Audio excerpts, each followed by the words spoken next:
We are so happy today to be joined by a gentleman who's so accomplished in the area of music production. You're going to know the name. We're so happy to have here today Mr. Maurice Starr from Boston. Hello, Maurice. How are you?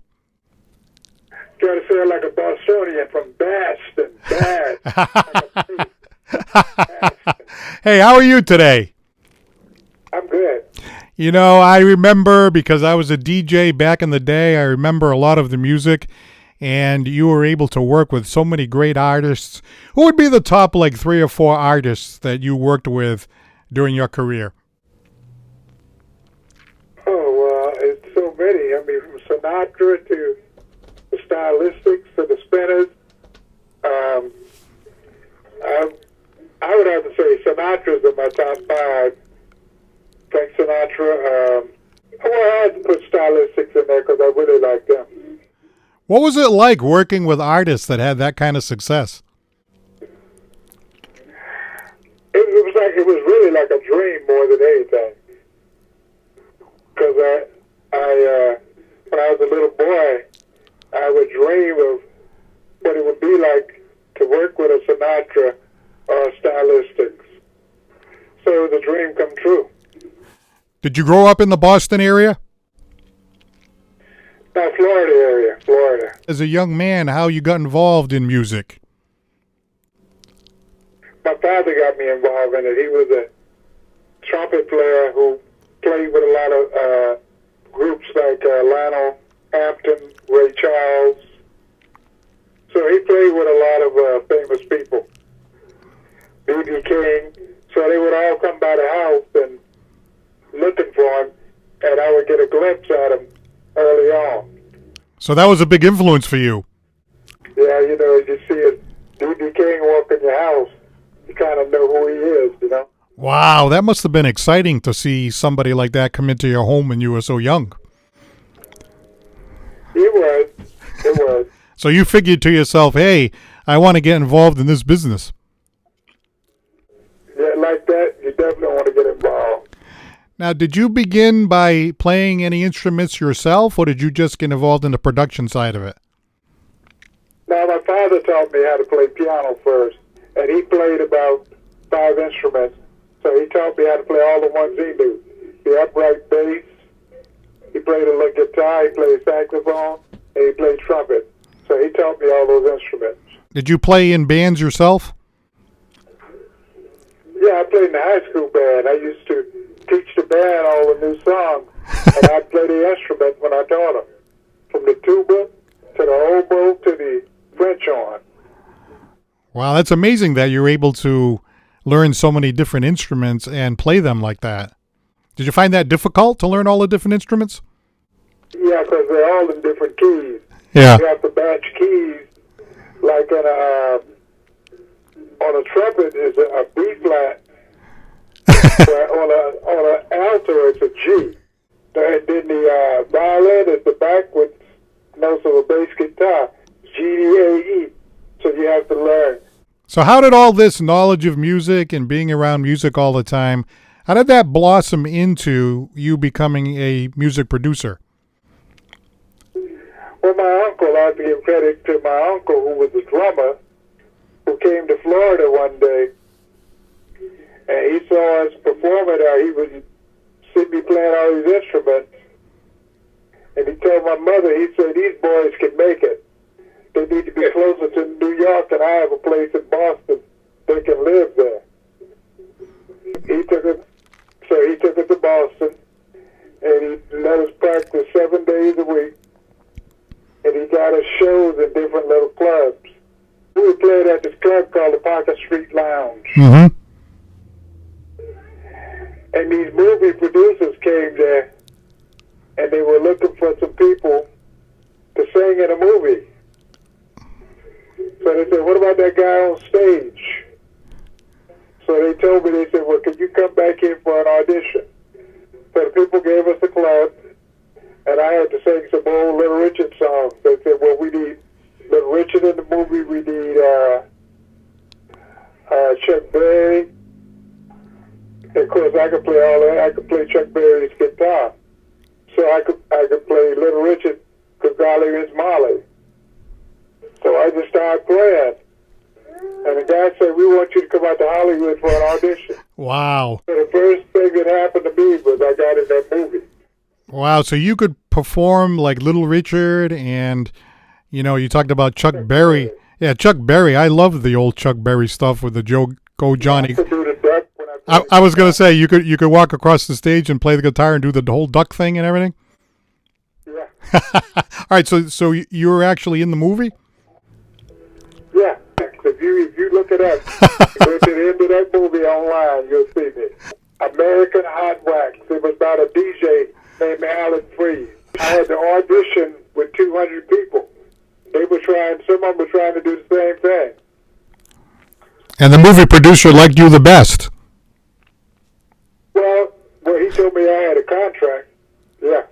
Wow. So off to Hollywood you went? Off to Hollywood. All right. So now that movie right there, was that like a big step forward to have you end up doing the music production stuff?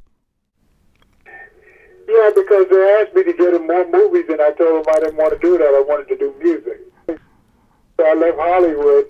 I was in New York at the time doing a lot of dance records with a guy named Arthur Baker, like Planet Rock, AEIOU by Freeze. Yeah, I remember those songs. Yeah, so I went to New York, and I moved to Brooklyn. And Arthur Baker had heard me play in Boston one day, so he thought I was a good keyboard player. So he asked me to play on all these songs, like Planet Rock and AEIOU, and so I did a lot of dance records.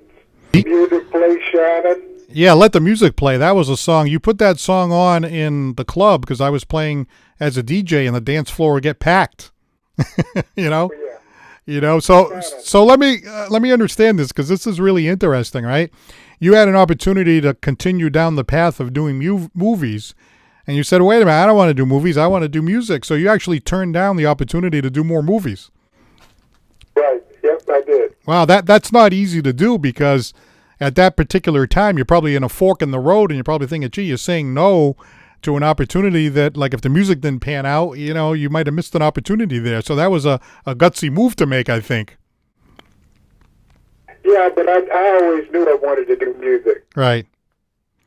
So it really took off. You mentioned a few of those songs like Let the Music Play and then, Planet Rock, Planet Rock, and they were all big in the clubs and they got airplay on the radio and all that. So all of a sudden you were moving up as far as being a well-known producer. I was a well-known musician. Right. So what happened was,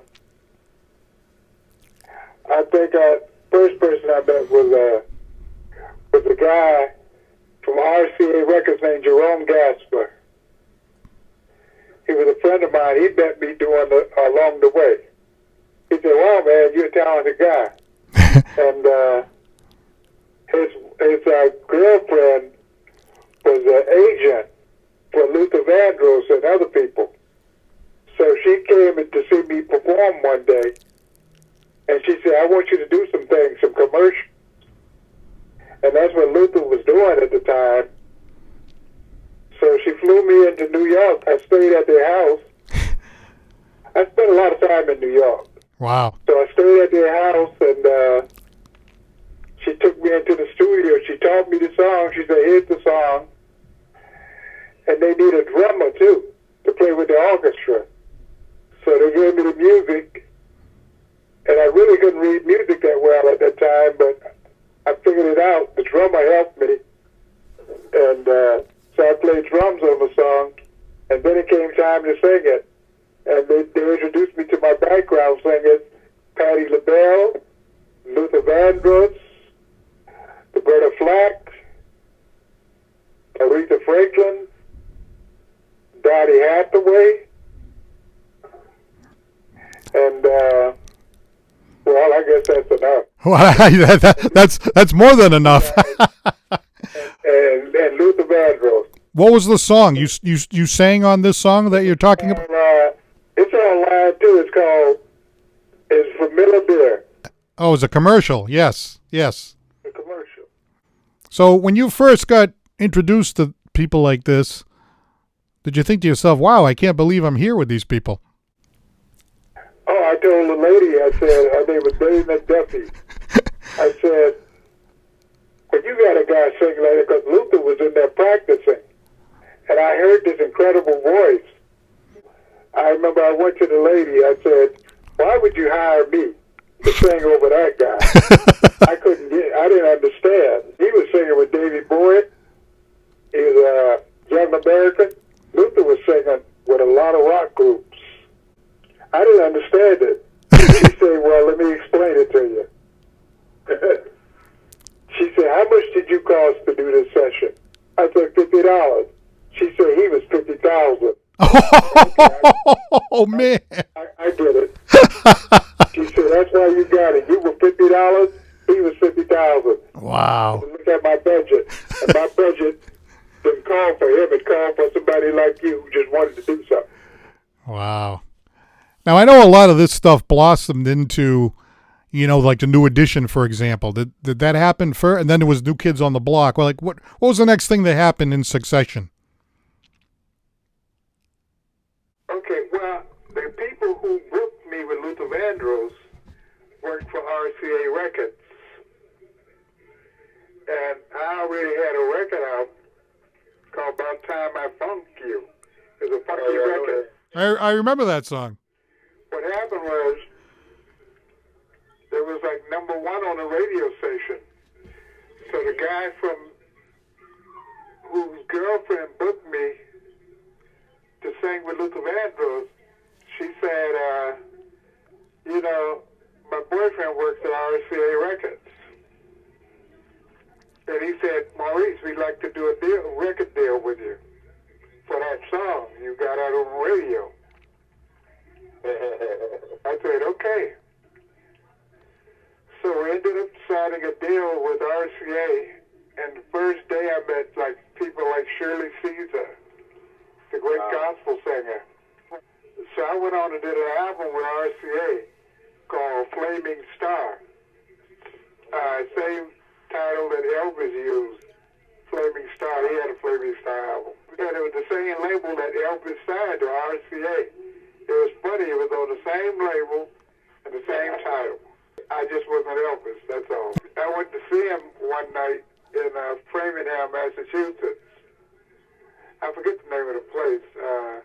But anyway, I went there to see Elvis. They said, Elvis, one night only. I said, oh, this is my chance. I had a song for him called Angel Boy. Angel Boy. You can probably find it online, Angel Boy. Mm-hmm. So I turned the car around. I said, I better get back here. This is my one chance. I had just signed Frank Sinatra. I said, this is my one chance to sign Elvis right after signing Frank Sinatra. I go back to the building to go backstage to talk to Elvis. And the people say, he just left the building. There's a famous saying about Elvis. Yeah. Elvis out there sure just left the building. Well, they told me that live. So you weren't able to speak with him? So I missed him again. I said, boy, me and this Elvis Presley cannot get together. So, Maurice, after you signed that record deal with RCA, what happened after that? How did the record producing blossom? I went back to Boston, and I don't know how Clive Davis heard it, but he heard about it. And he wanted a meeting with me. And so I gave him a meeting as Whitney Houston and others were there that day. Wow. And he told me, he said, I want to sign you to a record deal. Wow. So I said, wow, I'm sitting here with Clive Davis, wow. So then I started with Arista Records. So I put out some records on that. Spacey Lady. Oh, yeah, I first album on Arista. So what happened, the next thing that happened was New Edition, right? Yeah, I went back to Boston into my old house, 20 Linwood Square, and I was doing talent shows at a place called Roscoe's. There was four of them at the time. They walked into the club, and And this guy told me his name was Travis Gresham. Not like the movie said it was Brooke Payne. It wasn't a guy named Brooke Payne. It was a guy named Travis. And he said, you're going to work with this group. I said, how do you know that? He said, I know it. I said, well, who are they? He said, I call them New Edition. Wow. And I said, you just know I'm going to work with this group. He said, yeah, I know you are. I thought the guy was crazy. So I put him on the stage, and I actually don't like him at the time. Wow. Really? You didn't like him at first? Nah. I said, nah, I don't think you're right about them, man. I'm not going to work with them. What was it that you didn't like? I liked Bobby Brown, and they had another guy who was trying to sing lead. But it's funny, I ended up liking the guy, Ralph Tresvant. But at first, I liked Bobby. Bobby was my favorite. Right. So then they came out with that hit record. What was the first hit record that they had? Candy Girl. Oh, okay. Candy Girl. Do. I remember it well. No, I remember it well, yeah, because I was DJing at the time, so that was a big hit. So that was a Maurice Starr production, right? Absolutely. So when you signed your record deal, did you know that you were going to not only be a performer, but you were also going to, be a producer for others?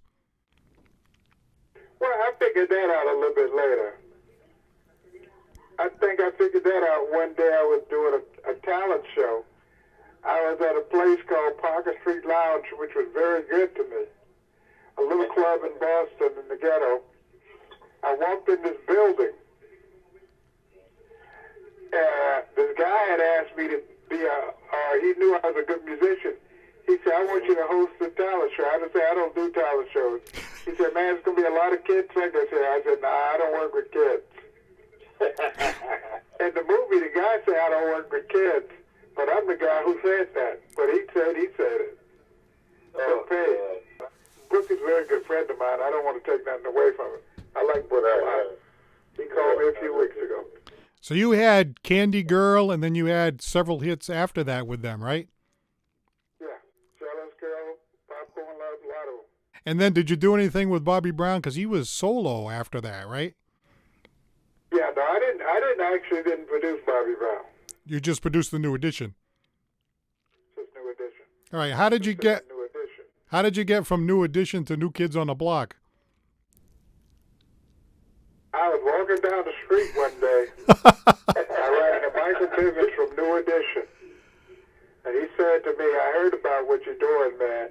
He said, it's a good idea, but it ain't going to work. I said, Mike, people told me that about New Edition. He said, yeah, man, but we had it. I said, well, that's true. I said, but I think these guys got it. And he said, well, we'll see. I said, yep, you will see. So New Kids on the Block is something that you put together. In other words, it wasn't like a group that you worked with. It was a group that you actually formed it. Is that right? Right. Oh, I didn't know that. So they didn't know each other. Right, no, they didn't know each other. And they were all from the Boston area? Yeah, they're from Dorchester. And that's where I gave my talent shows in Dorchester at a place called the Lee School. I was at a flower shop. I was in Boston going somewhere. I was going to buy some flowers for my mother for Mother's Day. And I walked in this flower shop, and I see this little chubby, like, white kid. And I heard him singing a little bit. I said, he might could be my first member at New Kids on the Block.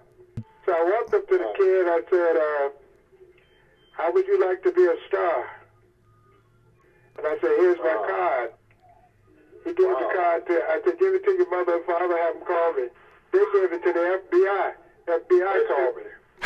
They said, why is this black man running around and pick up little white boys? Oh, my God. Wow. So once they checked you out, they were like, hey, wait a minute. What are you doing? This guy's legit. This guy's a record producer. Well, they did find I was legit later, but first they wanted to pick me up for trying to pick up little boys. Oh, my God. Oh, wow. After this kid didn't want to do it, I did a talent show at the Lee School in the ghetto again. And I had an audition for white kids. And guy showed up. This white kid named Jamie. Mm-hmm. And so he became my actual first member of New Kids on the Block. Jamie didn't have all the attributes. He didn't really have the pizzazz. He actually had the look, but he didn't have the pizzazz. How long did it take for you to get the 5 that you thought were really going to work out together? Well, once I got Donnie, with Donnie Wahlberg, then things began to happen. Because Donnie showed up at the Lee School, and I say, this kid here got something. So I would call him every day, and I told him I said, we need a little kid in this group. That's before Joey got in. He says, I got a little brother, I don't know if he can sing though. I said, well, what's the name? We need a good show business name. He said, we call him Marky Mark. Mark Wahlberg is his name. Yeah. I said, well, I don't necessarily like the name. Little did I know it become one of the biggest movie stars in the world. So I go to the house to see him, and he's got clothes all over the place, all over him. He's in the bed with his pants over his head, his shirts over his head. You know how a little kid is. I have to dig him from under all these clothes. And he said, Donnie, who's this big black man standing over me? He said, well, he wants to make you a star. He said, you gotta be kidding. I said, come on, kid, get out the bed. We have work to do. So I took him into the studio. He kept asking me. He said, am I going to be rich? I said, yep. He ended up doing that Marky Mark and the Funky Bunch thing. And that was after he was a New Kids first. Yeah, I know. Right, all right. So you brought him in. What was it that you liked about him? You thought he had something, right? Well, Marky, I did think he had something. I thought he had something. I just had to find it. Mm-hmm. So I went on a journey to find what he had in him. And you brought it out in him. Yeah, we got it out of him. How long did it take before you thought they were ready to put a record together? And, Once I got Donnie, I started with him immediately. I started recording. Putting it together piece by piece. We recorded a record called Be My Girl. Kept writing. And when I met Jordan, I heard he had a tenor voice like the Stylistics. So I said, wow, I can get creative with this guy. What were the biggest hits that you had with New Kids?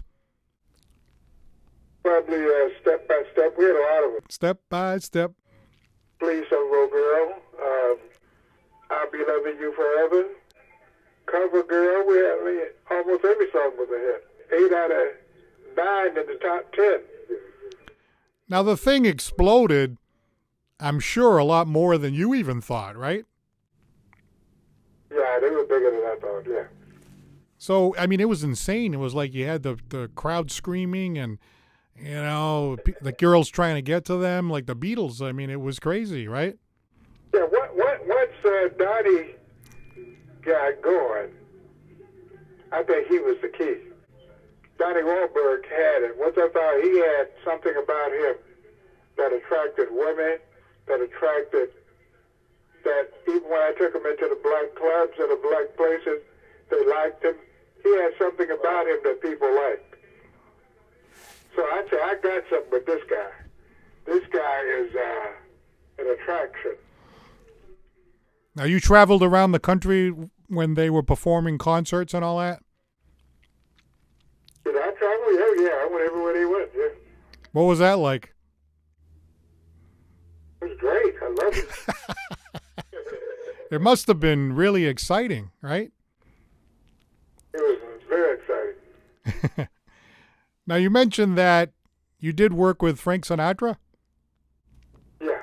How did that happen? Did that happen after your success with New Kids on the Block? Yeah, I did. A friend of mine who had met Frank before come up with the idea. And he says, what if I could sit you down in front of Frank Sinatra? I didn't believe him. But the next thing I knew, I was sitting in front of Frank Sinatra. Did you produce a record with him? Well, I did some records for him, yes. more towards the end of his career, correct? Yeah, yes, it was. Do you remember the first time you met him and what that was like? I met him at his house in Beverly Hills, across the street from Dionne Warwick. Wow. So, I mean, what is it like? Hey, Frank, nice to meet you. It's like... Well, it was actually something like that. And he said he wanted to do it, and I went to work. Now, when you actually sat down to talk to him, right, what was he like? Was he like a personable kind of a guy? Was he quiet to himself? I mean, he was personable? Personable. Frank was an okay guy. I liked him from the second I met him. And the more I met him, the more respect I had for him. And why do you say that? Well, because, everybody wanted to know Frank. I just never met a person before that so many people, like we did his birthday party in New York, his 75th birthday party in Madison Square Garden. He sold it out. Everybody was there. Don Rickles, Bob Hope. So people probably was on their last leg, but they was on it with Frank. I was there. I was a part of putting it together. So, I know it's hard to put into words, but, knowing that you put something together that, meant a lot to Frank, he's having like this, 75th. right. So he was like an older, gentleman by then, of course, but he had the respect and he still sang well. And, I'm sure he got the standing ovations and all that. And you're in New York and you're in the Big Apple and you're in Madison Square Garden and you're part of putting that together. I mean, can you put that into words what that was like? Well, it was phenomenal. It was phenomenal. Next stop we went to was Jersey Shore, at Trump's Plaza. Trump comes over to the table and says, "Hey, Frankie." Well, I guess they knew each other. And so he says, "Trump, I want to introduce you to my producer, Maurice Starr." Trump acts like he know me. He says, "Oh, everybody knows Maurice Starr." And I said, "This guy don't know me from a hole in the he know the game in the music business, fake it till you make it, but he had already made it." So. Wow, isn't that something? That's fantastic. So now you did work with some other, I remember you mentioned, was it Shannon? Sharon Brown, our special wife, and so I worked with almost Tina B, A-E-I-O-U. And sometimes why? I remember all those songs. Sometimes why, that's right. Yeah. Gwen Guthrie. What was that big hit she had? Ain't nothing going on but the rent. Ain't nothing going on but the rent. You gotta have a J-O-B if you want to be with me. Ain't nothing going on but the rent. I like that song. That's a good song. Back in the late 70s, I was living in New York and Brooklyn. So I got a chance to play on all those club records. Planet Rock to the Planet Rock. I was playing on almost every dance record that came out. I was living in Brooklyn. Yeah, that was a great time. Yeah, I was working with Arthur Baker. I worked from the 70s. I stayed in Brooklyn almost 10 years, from the 70s to the 90s. Arthur Baker played on a lot of records, and he did Tina B, so I played on Tina B. He did Planet Rock, Planet Patrol. So I played on all that stuff. Play at your own risk. Oh, yeah. Wow, it's like amazing. Like all these songs that my wife and I used to dance to, we were in our 20s, and we used to like to go dancing, and I was a DJ and stuff. And all those. He was listening to me play music. I was listening to all your songs. Yeah, I was listening to all your songs. We had so much fun, I played on hundreds and hundreds of records like that. Yeah. So now what have you been doing like the last, 10, 15 years or so in terms of, what you've been up to, this and that, Well, no, I had did a gospel group. Mm-hmm. called Five Young Men, Yeah. which is once I get back on my feet, I'm planning to finish up with them. I'm feeling better today Mm-hmm. than yesterday. You had some medical problems, right? Yeah, I had a stroke. Yeah. Yeah. How long ago was that? Oh, that was about 5 years ago. Right. And you're still trying to work back from that? Yeah. Oh, that was tough. Yeah. Are you able to move around okay, or what's the result? Somewhat. Mm-hmm. Not really. Not like I would like to. No. I mean, do you need assistance of like crutches or anything like that? Well, yeah. I have nurses. I got nurses here with me now. Okay. I'm doing this. Wonderful. All right, they're very helpful. But and the other thing I want to ask you real quick, Chops, every time your name comes up, he just, oh, Maurice, he's just fantastic. What a talent. What a great person. And I know Chops actually did a little bit of work with you too, correct? That is correct. Yeah. What did Chops do with you, and what did you do with him? We did a Christmas song together. Oh, I've seen it and I've heard it. I always wanted to see Chops at the tops where New Kids on the Block was. And so I told Chops up front, I say, this is going to be a #1 record. He told me that. That's right. He did tell me that. What did you like about working with Chops? Well, he's professional. He's a good man, and he's got it. You don't have to develop him. Rehearsal is over. He got it. No, I agree with you. I agree with you, Maurice. I love working with him. I love working with Chops. It was a joy. Well, in personality, what a personality he's got. Him and I, we talk a lot, and we have this little live stream thing we're doing together, but we get on the phone and we can't stop laughing. He's just a great personality. When I met Chops, we hit it off immediately. Yeah. How long ago did you meet Chops? It's been a while, man.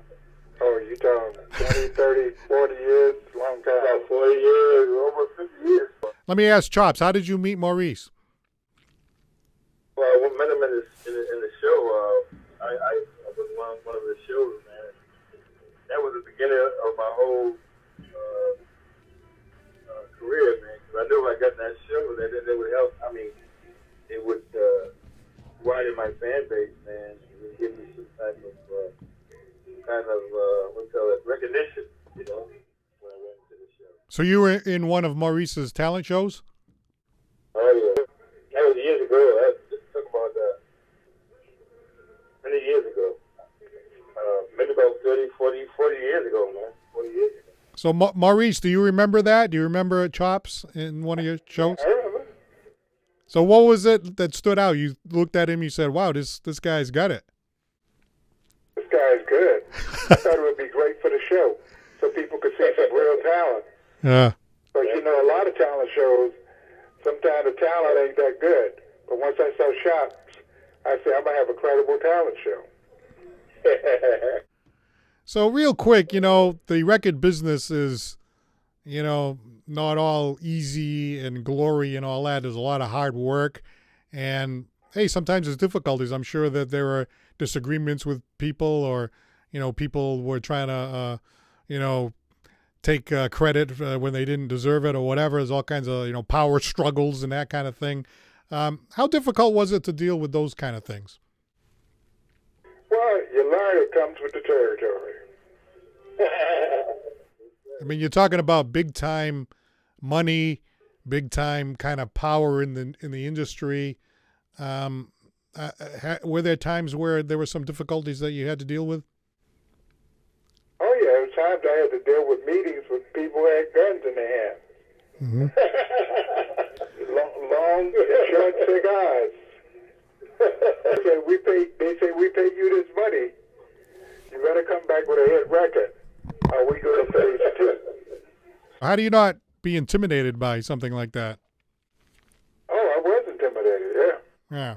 So how did you deal with those sorts of things? I mean, did you have to at some point say, hey, A whole lot of praying. That's true. Did you have any issues with regard to race? I remember one time with New Kids on the Block, I went into the bathroom. I was on tour somewhere, and a guy put up under my stall, "Oh, we're going to get rid of you, nigga." Oh, shoot. Well, shoot wasn't the word I was trying to do it, and I know, man. but close to it. You're close to the word. They did start with an S. So you put it on a napkin and put it up under the stall. They slid it under there. And you didn't know who did it? I think it was, maybe I shouldn't say who the manager was. I saw a well-known group manager, rock group manager, having a meeting with the New Kids after they paid one of the bodyguards $3,000. Mm-hmm. Do you think that there were times where you had, white people powerful in the music business that were not happy to see a person of color being the producer for New Kids on the Block? Absolutely. And from your point of view, you must have thought, I can't imagine how you felt. You must have felt, really horrible about the idea that this should be an issue. Well, I said it to one of the New Kids. I said it to Danny. I said, maybe I should get a white guy to front for me. And Danny said, why would you do that? I said, I don't want to keep going through these problems. He said, yeah, you could do it. And so I said, okay, since you think I can do it, I'm going to do it. Wow. That's amazing. And, dealing with, I think you had said the last time before we got off that you go to a concert and there was a ton of money that was being made by New Kids. And then it was like, well, what are we going to do with all this money? Somebody had to put it in the bank or do something with it, right? Yeah, sometimes we would get ripped off. One guy left a case in the airport with about 200 grand in it. Wow. It was right in the middle of the airport. It was our money to do change for the New Kids merchandise. Oh. So we had to get to a bank and get some more change. So people would take off with cash? Yeah, they would take out with cash. Wow. In other words, he was the guy who would exchange the change for the merchandise. I see. And then he just took off with the money. Right, I see. But he walked off and just left the bag, probably for somebody else. And somebody got the bag and took the money. Wow. In one of the cities. Was it true that you had to have trucks almost like a Brinks truck type thing to collect cash? Yeah, every day. About $3 million in the bank a day. So how could you keep track of all that money?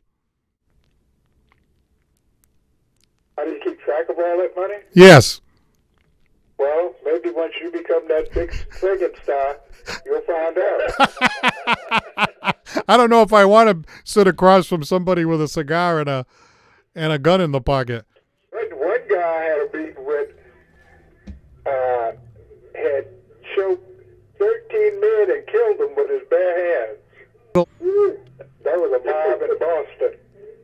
Oh, Lord. Well, I got to tell you, you said you prayed a lot, but you must have had a lot of guts to deal with a lot of the stuff that you had to deal with seriously, Yeah, man. Well, yeah, you got to have some guts.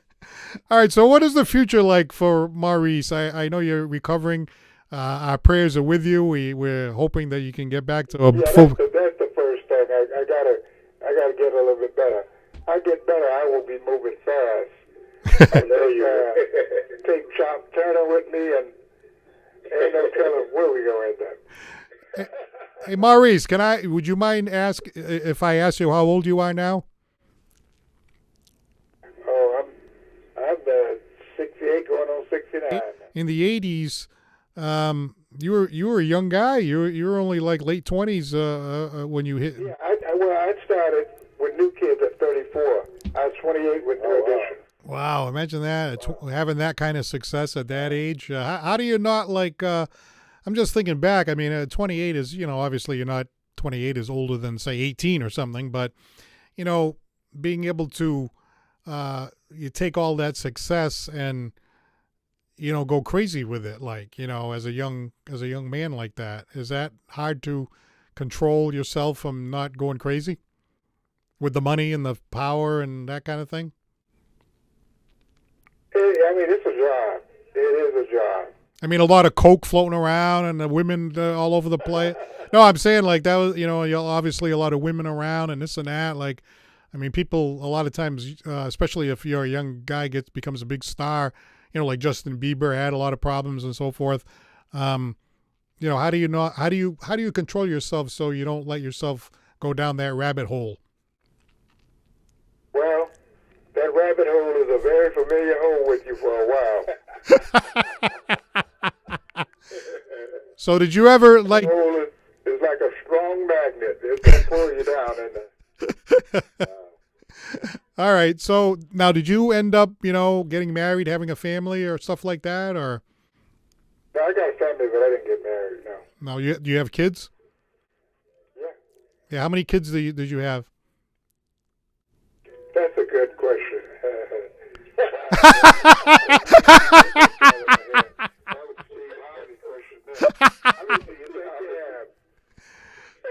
You're right. I had 3 kids with Perfect Gentleman, and because they were in the group Perfect Gentleman. Right. The song "Ooh La La," which was a #1 pop song. I remember that. Yeah. And then I had 2 other ones, so 5. 5 kids, and of course they're all they're going to be, obviously you're 68, so they're probably 30s or whatever, however old they are. Yeah. Late 30s and 40s. Yeah. Nice. And you're living down in Florida now? Yeah, till I get a little bit better. Yeah, then I'm gonna come back up to Boston. You have a home in Boston still? Yeah, I got a home in Boston. Yeah. Well, so what do you think? Once you get on your feet, you want to get back to producing more material because that's your passion? Yeah. That's one of my goals is to put Chops in Vegas. So.